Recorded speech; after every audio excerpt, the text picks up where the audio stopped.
Bonjour tout le monde, c'est Ava. Coucou tout le monde, c'est Charles.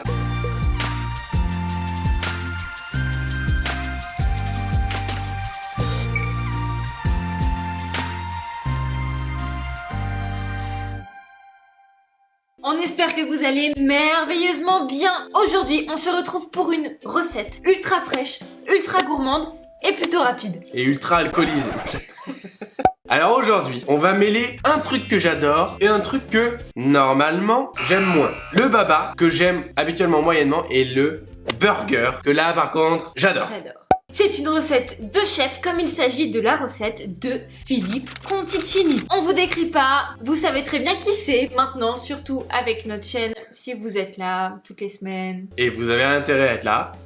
Donc les burgers, on adore. Le baba, ce qui nous dérange dedans, c'est surtout le rhum. Mais on a dégusté en boutique de Philippe Conticini le baba burger qui était ultra léger, ultra frais et pas trop alcoolisé. C'est pour ça qu'on a eu envie de vous le faire aujourd'hui. C'est une vraie pépite. C'est donc une pâte à baba, un sirop d'imbibage qui est extrêmement léger, parfumé à la vanille, incroyable. Une crème pâtissière toute légère, très aérée, vanille et une chantilly. Parfait. C'est tout simple et ça ressemble à un burger, ça se mange comme un burger, donc c'est fait pour nous. On commence tout de suite par le sirop d'imbibage parce qu'il va falloir le laisser infuser toute la nuit, donc on s'y colle tout de suite.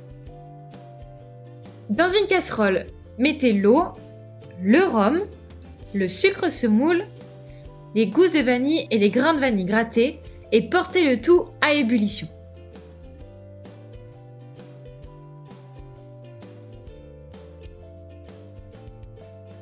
Une fois à ébullition, mettez le mélange dans un récipient à fond large et laissez infuser toute une nuit au réfrigérateur.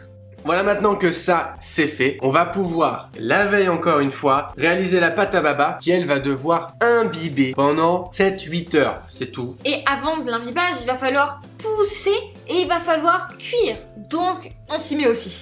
Délayez la levure dans l'eau, mélangez-la légèrement à l'aide de votre cuillère et déposez-la dans la cuve de votre batteur muni du crochet. Ajoutez-y la farine et commencez à pétrir le tout en ajoutant petit à petit les œufs.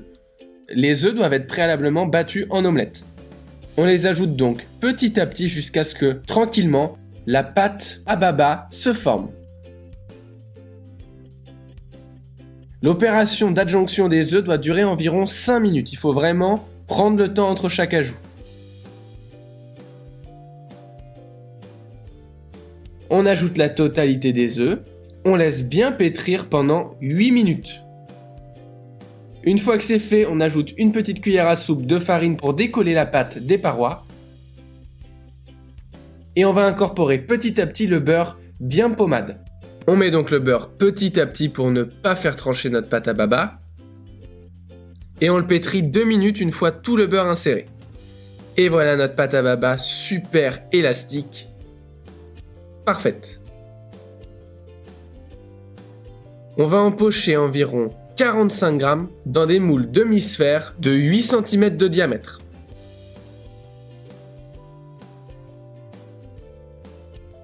Puis à l'aide d'un doigt mouillé dans de l'eau froide, vous allez aplatir votre pâton pour qu'elle soit bien à niveau.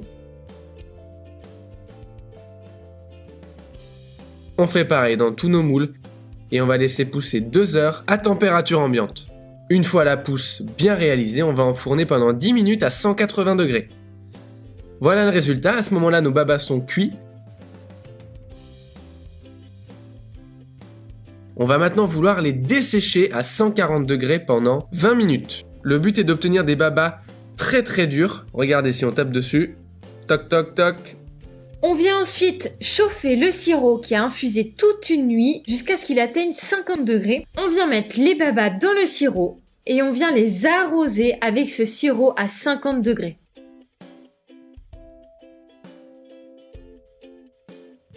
On les retourne régulièrement et on fait ça environ 5 minutes, qu'ils soient bien moelleux, qu'ils commencent à s'imbiber. Ensuite, on vient les récupérer. On vient ensuite les égoutter sur une grille pour récupérer tout le sirop. Et maintenant, on attend que le sirop revienne à température ambiante avant de remettre les babas, cette fois-ci pendant 7 heures à imbiber. idéalement en les retournant toutes les 2 heures. Les babas sont cuits, sont en train d'imbiber. On va pouvoir s'occuper de la crème pâtissière. Vous allez voir, c'est super simple. C'est une crème de base de la pâtisserie, alors soyez bien attentifs. On hydrate notre gélatine dans un bol d'eau bien froide pendant 10 minutes minimum. Et ensuite, on va faire chauffer le lait dans une casserole avec la vanille fendue et grattée. On porte à ébullition. Une fois l'ébullition atteinte, on va pouvoir recouvrir notre casserole d'un film plastique et le laisser infuser pendant au moins 15 minutes. À côté, on va blanchir les jaunes avec le sucre semoule. On fouette pendant une vingtaine de secondes bien vivement et on ajoute la farine et la maïzena. On fouette pour bien homogénéiser le tout. Ensuite, on verse la moitié de notre lait très chaud sur notre préparation. On homogénéise.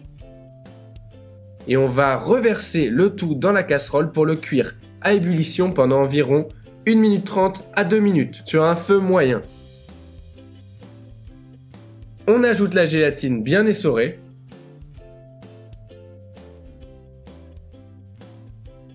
On ajoute ensuite le beurre et on mélange.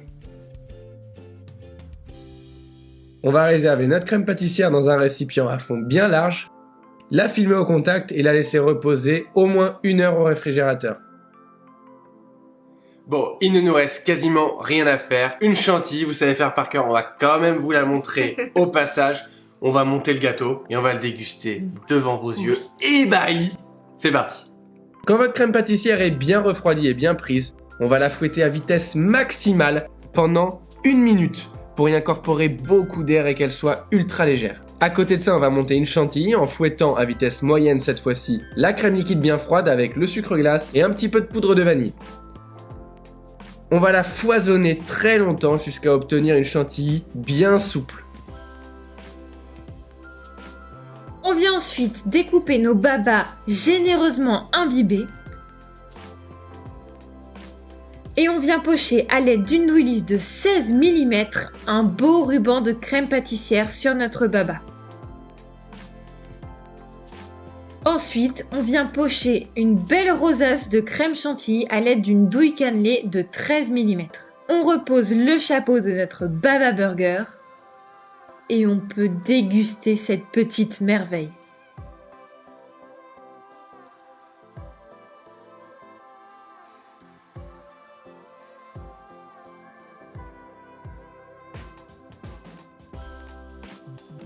C'est parti. Allez, c'est parti, à la vôtre. Hein. Déjà, ça sent très bon. Même si à la vôtre parce qu'il y a de l'alcool, c'est l'apéro.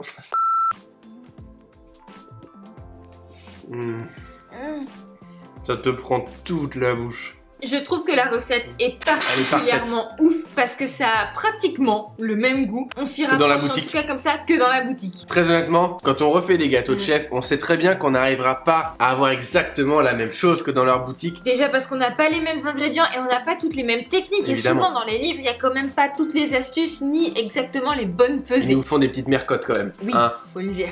Et là, mais allez, ressemblance 95% avec le baba de la boutique. Même 98. Hein. Arrête, non. Si j'ose. Dites-nous en commentaire si vous la refaites et que vous avez goûté en boutique. Si ça se ressent. Combien de pourcents? On aura peut-être pas beaucoup de commentaires. Non, peut-être pas. En tout cas, c'est top parce qu'on sent bien le rhum, mais c'est pas non plus un truc fort, un truc trop alcoolisé. C'est pas mal dilué dans de l'eau, c'est un sirop. Donc c'est franchement ça, gros point positif. La fraîcheur de la crème pâtissière et de la vanille. Et la mâche. Et la mâche. C'est hyper dense, ça te prend la bouche là. Ce qui est bien, c'est que c'est imbibé, mais pas trop. C'est pas mouillé, c'est un truc, voilà, c'est. Il reste de la densité, ça c'est hyper important dans une dégustation. Bon, c'est pas facile à décrire. Ce qu'il faut en fait, c'est très simple, c'est refaire la recette chez vous, nous taguer, Charles et Ava, on sera un plaisir d'aller commenter, liker vos photos, vous féliciter, sauf si c'est moche. On espère que cette recette vous a plu. Si c'est le cas, vous connaissez la chanson. N'oubliez pas de mettre un pouce bleu en l'air, de vous abonner en cliquant juste ici et d'appuyer sur la petite cloche pour recevoir toutes les notifications. On vous rappelle quand même qu'on sort une vidéo. Oui. Est-ce qu'on pourrait me faire mettre au montage un petit coup de tête dans la cloche pour qu'elle fasse bien? Voilà comment ça se passe. Hein. On vous met les backstage. Normalement, ça on le coupe, mais...